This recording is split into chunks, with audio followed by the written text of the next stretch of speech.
ati tuambie, tupatie vidokezo. Vidokezo ni za news. Anataka? Haya, wako tayari kwa tangazo hata Maureen Msungu. Chairman, Maureen Msungu ni bona ushago. Sina mjua. Anakimbia. Mimi kitu yangu. Kwa bullfight. Wow!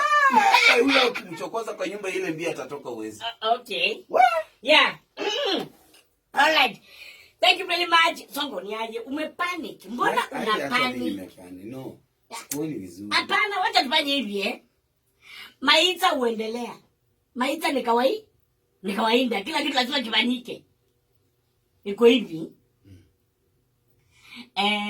Usistaajabu na usipanic, relax. Baka useme ndio ni relax. Okay. Kuanzia leo. Leo ndio siku yangu ya mwisho kuwa Radio Citizen. Nikikuja hapa, nitakuwa nakuja salamu. Nasalimia naenda. Ngoja. Siku yako ya mwisho? Kukua hapa Radio Citizen.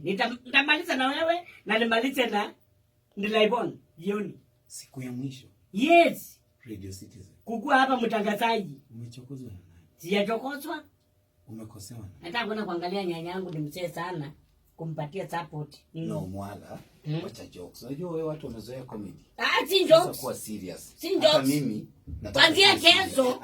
Ngoja kuwa serious. Hautanisikia hapa. Yani kuanzia kesho. Ni kumaanisha nini?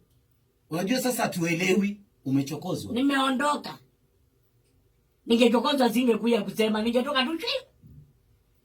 Na siendi station nyingine. Acha nyalile. Siendi kukua mahali pengine. Hapa ndio nyumbani. Sasa kama uendi mahali si ukae hapa. Nikitaka kurudi nitarudi tu hapa. Kama nataka kutangaza nitarudi tu hapa. Lakini for now mtanipa break kidogo.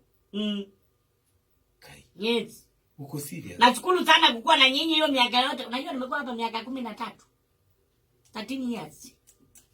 Na sasa umeamua unaenda. So kuanzia leo wasikilizaji wangu, asante kwa kuwa pamoja, asante kwa kushirikiana kwa kila jambo.